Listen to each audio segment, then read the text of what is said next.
The Shady Pines Guys, Dwayne and Steve. Not live from New York, it's Steve and Dwayne, the Shady Pines Guys. How are you doing today, Steve? Yeah, I'm doing good today, Dwayne. How about you? I cannot complain. It's another day in paradise here in Florida, so I cannot complain. That's wonderful. Almost the same here. It's a little cooler today, but there's no snow and ice, so it'll be okay.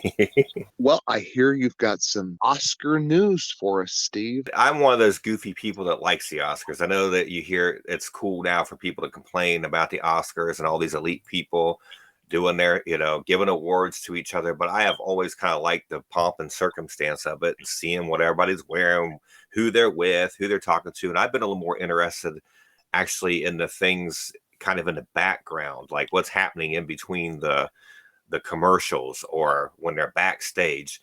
And there are quite a few things to talk about from this last Oscars on things pertaining to that. And one of them is one of our favorites, Lady Gaga.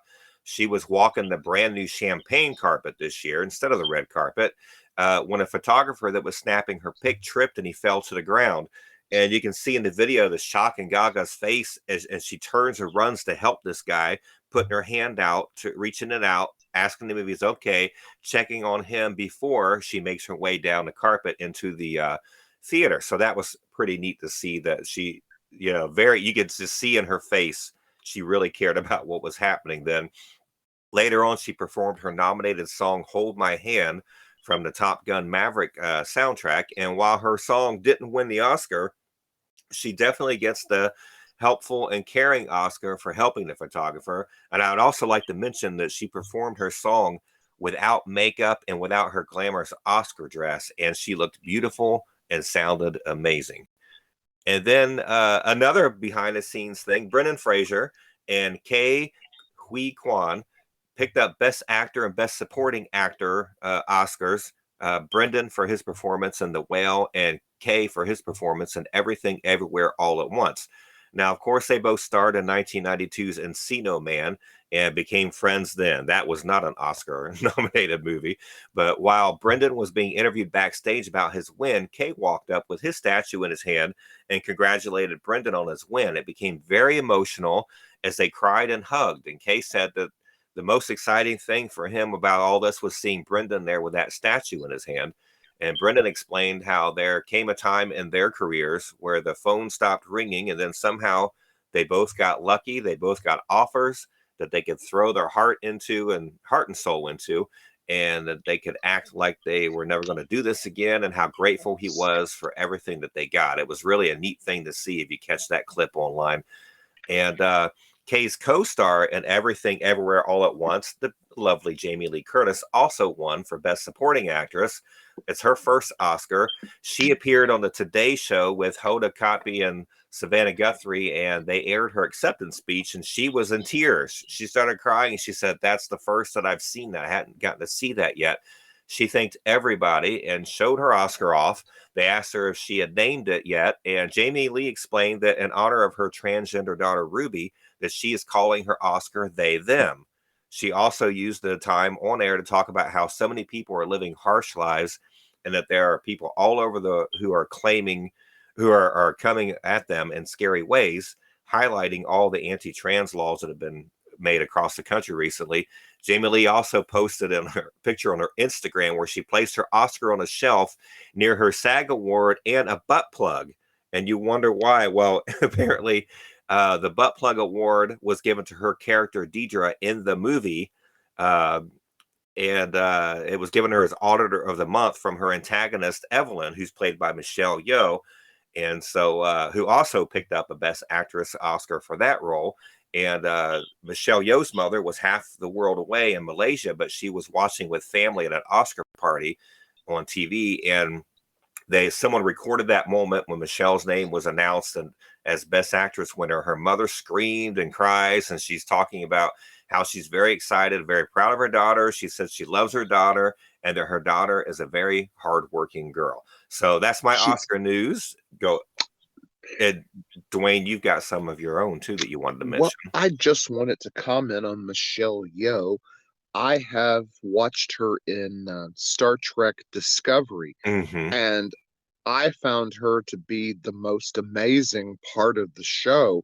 Once she exited the show, I have to admit I kind of lost interest, but Well, she puts her heart and soul into everything. And later that evening, after the Oscars, Diana Ross was singing at an event held by Byron Allen for the Children's Hospital. Diana performed I'm Coming Out, Love Hangover, Ease on Down the Road, Ain't No Mountain High Enough, and ended the night with telling everyone to follow their dreams. Diana's birthday is almost up on us again, March 26th. The Supreme Diva will turn 79 years old, so I would like to wish Diana Ross a happy birthday. I would like to speak about something that happened several weeks ago that involves Diana Ross. And the Supremes were given a Lifetime Grammy Award for their achievements. And Florence Ballard's daughter, Lisa, and Mary Wilson's daughter both were there to pick up the award. Of course, Diana got a lot of flack for not appearing to accept the award for the Supremes, and a lot of people thought she was being, just didn't care or anything. But I think we should give Diana the benefit of the doubt. She's been away from the Supremes 53 years. She's made a solo career of her own, and she is known as a solo star, not as a Supreme. Had Diana came to this event, Mary and Flo's contributions and their daughters both would have been overlooked because all of the questions would have been directed toward Diana that anyone had to ask. She would have been the only thing that would have gotten attention. She would have been asked all the questions. And I think Diana was being gracious and magnanimous by not showing up. This let Flo and Mary have this moment and let their daughters cherish it and relish it. I mean, like I said, she's a huge star, and I think she was quite gracious by not accepting this award and letting Flo and Mary's daughters have the moment for their mothers and allowing them a moment to be remembered and thought of. I totally agree with you. That makes perfect sense. And that's true. It would have turned into the Diana Ross show. Exactly. And not by her doing.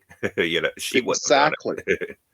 She's just such a huge star that naturally when she walks in the room, you forget everybody else Yeah. because she's that supreme diva. And she was doing good anyway. She made her a lot of money on Oscar night, didn't she? Performing She at that did. part, singing her ass off. There you go. Well, Dwayne, you want me to tell you about my celebrity counter with my I am favorite? anxious to hear about this one because I've loved Olivia Newton-John all my life and always enjoyed her music. So I'm really looking forward to this one.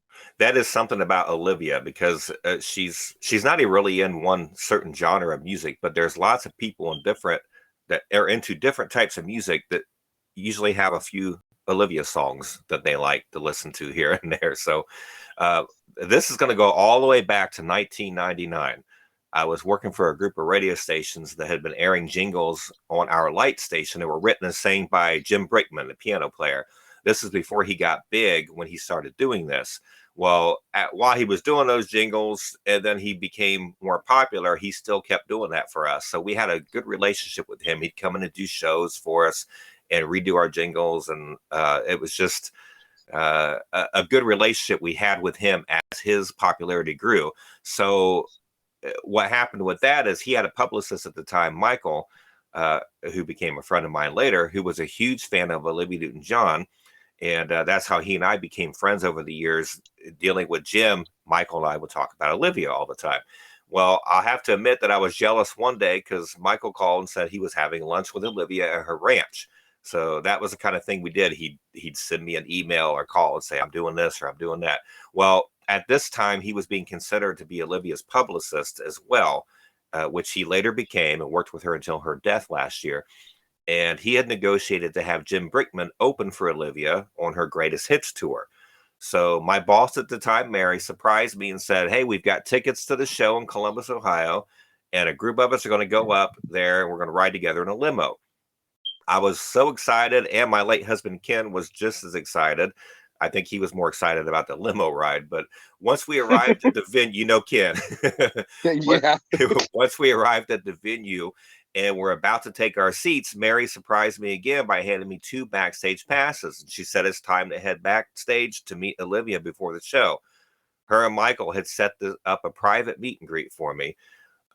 Luckily, me being an optimist, I had brought along some of my favorite albums in case I was able to snag an autograph after the show. My plan was to wait, by the stage or something, hoping that or a tour bus somewhere, hoping that she would do some autographs because I heard she was nice and friendly and would do that. So anyways, I was glad I didn't know this ahead of time because I was immediately scared to death. I went to the backstage entrance. Kid and I walked back there, and there was Michael waiting for me with a big old smile on his face. I said, "Do you promise me that she is really a nice person?" I asked. "If she's mean, I don't want to meet her. I wouldn't be able to handle finding out that she's not a nice woman.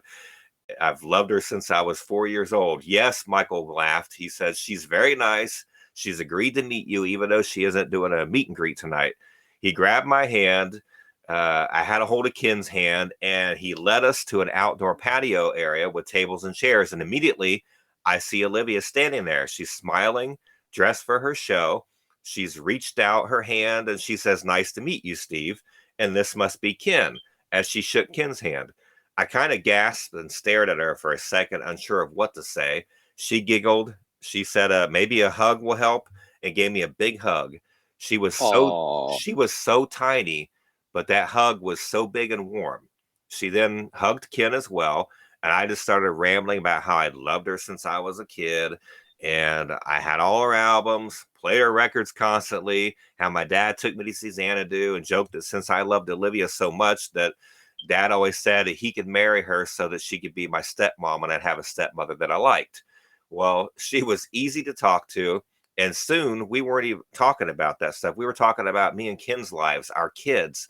She was asking questions and almost made me forget that this was Olivia Newton-John standing here. This probably went on for about 10 minutes. The director then came in and said, "Well, you need to take the stage now." And she hugged me and Ken, and she asked, "Would you like me to sign your albums?" Because I totally forgot that I was holding them. Of course I did. So while she was signing the albums, luckily Ken had the good sense to snap a picture of me with Olivia. It still seems unreal to this day that I got to meet her, and I got to meet her 2 more times in the future, but only got pics this one time. And I'm so glad I did. And of course, I have my autographed Totally Hot album framed. I also have the autographed centerfold from her Olivia's Greatest Hits Volume 2 framed. And then I also framed my autographed Grease soundtrack. And I've got a book. I've got so many things that she signed for me. It was a surreal, wonderful, sweet moment in time that I got to meet Olivia. And I still say to this day, that hug was one of the sincerest I've ever gotten from a celebrity. And I can't even explain it enough. The only other thing compares, once before Obama became president, I met him and shook his hand, and there was something about his handshake. You could tell there was magic there. And that was the thing with Olivia. She was the tiniest little thing, but that hug was the biggest hug I've ever gotten. So there's my celebrity counter with Olivia Newton-John. And I still can't believe that it happened.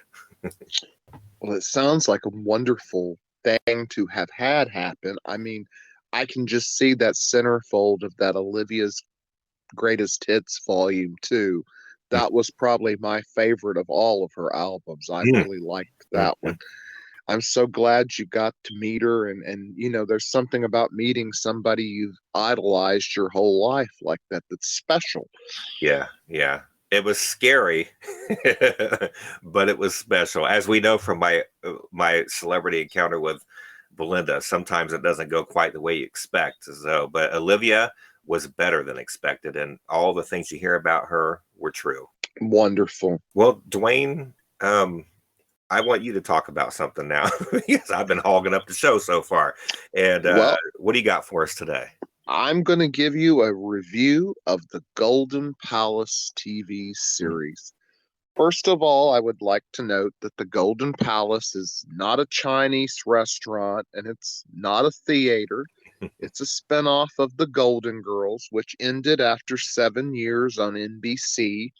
When B. Arthur decided to leave the series, they called it a day. However, the other three cast members still wished to work, so a new premise was came up with, and that is the Golden Palace. The girls sell their home and buy a hotel, and they find that the hotel is not doing quite well, and they actually can't afford to hire a staff, so they have to do all the work themselves. Naturally, Sophia is in the kitchen cooking, and Rose and Blanche take turns doing other odd jobs around the hotel. And joining the cast is Cheech Marin from Cheech and Chong and Don Chalady in one of his first major TV roles. I thought the show was an excellent follow-up to The Golden Girls. It only lasted the one season, but it really could have went longer. There was a lot of great guest stars during this season. There was Kim Fields, Jeanette Dubois, Eddie Albert, B. Arthur, and others. It still was funny, and even though B. Arthur was probably my favorite Golden Girl, I really didn't find myself missing her during this show because it was still funny and good.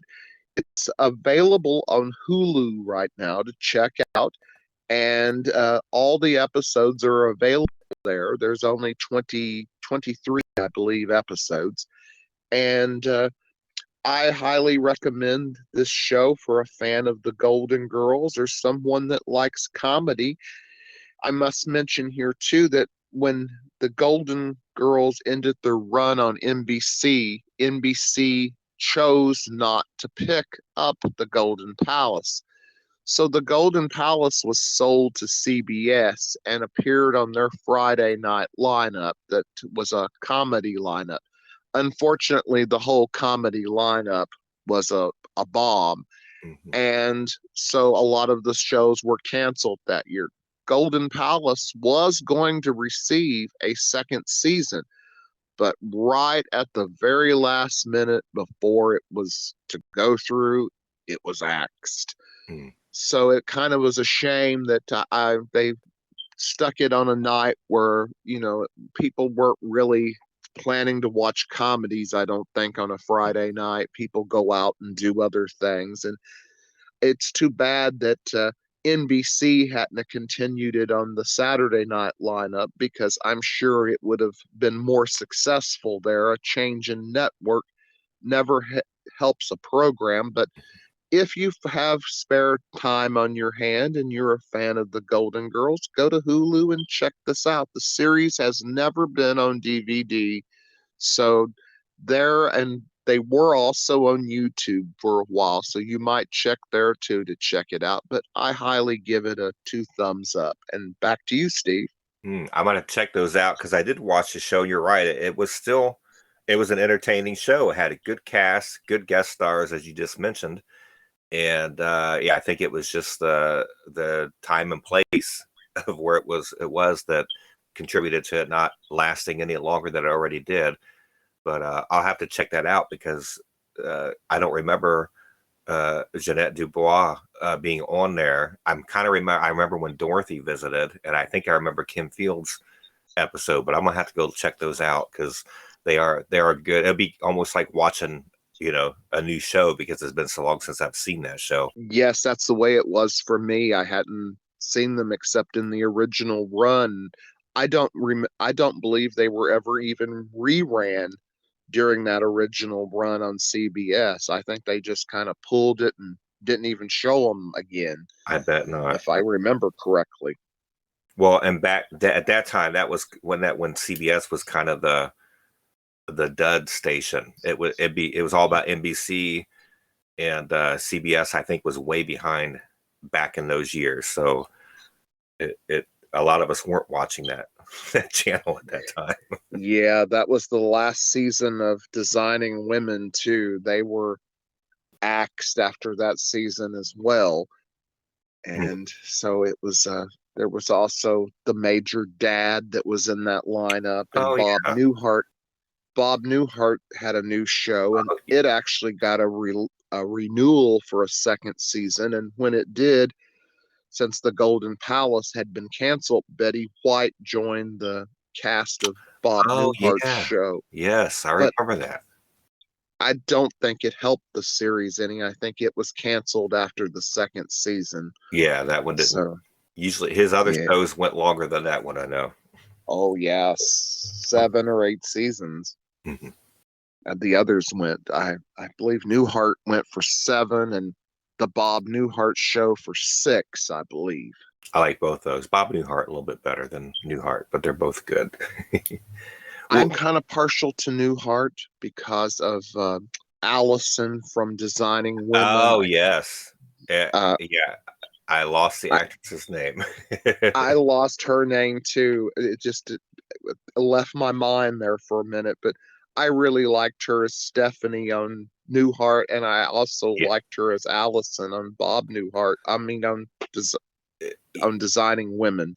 Yeah, that So was another show that did another. They kind of had a reincarnation, but it was still good, as you said before, discussing it. That it was still an entertaining, funny show with good characters. absolutely. Soap dish. So I guess it's time for me to move into Soap Dish here with you. And today I'm going to talk a little bit about what's going on The Bold and the Beautiful. I guess it's Ridge and Bill have been working together to trap Sheila so that they can send her away for once and for all.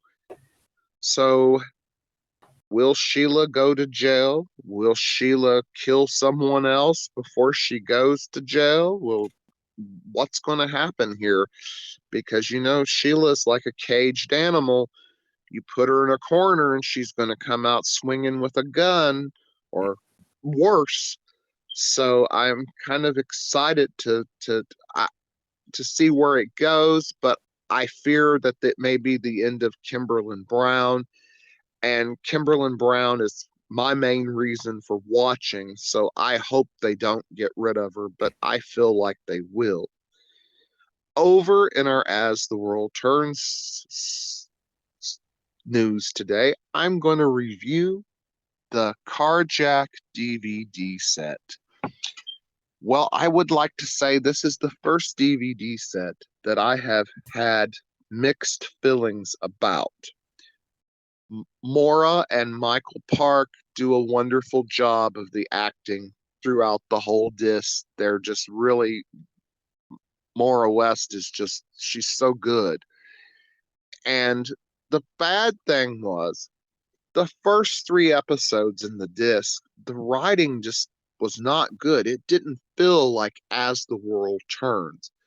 It just, there were so many different characters that were in these episodes that didn't stay long or didn't last long for one reason or the other. And you didn't see any of the veteran actors hardly at all. I saw Lucinda in about 4 episodes. I saw John in about 4 episodes. Bob appeared in 2 episodes in this, and Kim appeared in 1, and Nancy in 1. And if you were looking for Susan or Eileen Fulton, you're out of luck because they're not in the DVD set at all. But there was a lot of different characters that seemed to come and go without rhyme or reason in these later years. I mean, you get to sample 3 of the different Craigs in this DVD set. You get to see Scott Bryce. You get to see Hunt Block, and you also get to see John Lindstrom, all which were fine actors, but just such a turnover in such a short time. Plus, there was the new Dusty and the new Meg, and I really would have liked to seen more of the core characters. And one thing that did strike me odd during this, so many of these characters that were on for short term or not long at all, they weren't connected to the core families of the show in any way. So they just drifted in and out, and it's the it's just a different feeling in those first three episodes. By the time you get to almost the end of the first disc, it feels like As the World Turns again. The writing has stabilized. Hogan Seth Scheffner is writing it at this point, and it's probably the best that it had been since Douglas Marland had wrote it. That's the only episodes that you see the veterans in are the ones that uh, Hogan wrote. Then, but getting back to the main story, the Carly and Jack story was a beautiful romance, and it's highlighted well in this DVD set. I did enjoy the last half of the first DVD and the second DVD better than I did the first couple episodes on from the late 90s. I just didn't feel the writing was there. And like I said, the veterans weren't shown any, and it kind of felt like watching a different show. But that's just my take on it. So that's all I have for Soap Dish today. Now it's time for Music Gems. Today in Music Gems, I would like to take a look at my favorite Barbra Streisand album, Guilty. It's produced by Barry Gibb of the Bee Gees, and Barry and his brother's voices are found throughout the album. He duets with Barbra on What Kind of Fool and Guilty, which were two major hits for the Barbra and Barry. Barbra's Woman in Love, though, is the song that makes this album. Barbra is in top form on this album, and she's never sounded better. There's no throwaway tracks on the Guilty album. It's all just pure enjoyment from the first track to the very last track. And this album, to me, I've played it numerous times over the years, but to me, if I had to pick one Barbra Streisand album that was my favorite, I would pick Guilty. I would also recommend Greatest Hits Volume 2, which collects most of her more pop-oriented music from the 70s. And it has some great songs on it, too, like Songbird, You Don't Bring Me Flowers, My Heart Belongs to Me, The Way We Were, All Is Fair in Love, and Superman and Stony End. And it's also a great companion to add to this Guilty album when you're just getting your feet wet with Barbra, trying out some new albums of hers. Those would be my first two I recommend. But I would also recommend Stony End. That was produced by Richard Perry, and that was her first real effort at having a more contemporary pop sound. And it's a great album, too. And I would also recommend the Wet album. It has the duet with Donna Summer, No More Tears, Enough is Enough, but it also has a hidden gem that only made it to number 19 on the charts, but it's a favorite Barbra tune of mine, and that's Kiss Me in the Rain. And it's included on the Wet album, and as far as I know, that's the only album that you can find it on. It's well worth seeking out. It's one of Barbra's prettiest, most lovely songs. And I would also recommend for Barbra the Emotion album. It was in a pop theme, and she has the Pointer Sisters singing background for her. She does a duet with Kim Carnes, and it's just another album that's really good. So if you're thinking of checking Barbra out, I hope those little recommendations would help you pick a good place to start that you might enjoy with her music. That sounds good, Dwayne. Woman in Love is my most favorite Barbra Streisand song. Mine too. Mine too. Oh, it just takes me away. Every time I listen to it, I'm somewhere else. I'm going to put it on as soon as we finish. All right. This is Dwayne Gregory inviting you to join us again for the Shady Pines Guys Steve, and Dwayne. Stay tuned for Capital on most of these stations. The Shady Pines Guys with Dwayne and Steve. Copyright 2023, all rights reserved. Any unauthorized redistribution or reproduction of the content in the show is strictly prohibited. We hope you'll join us again for the Shady Pines Guys. You can find us on Apple, Google, and Spotify podcasts, and on Ali too.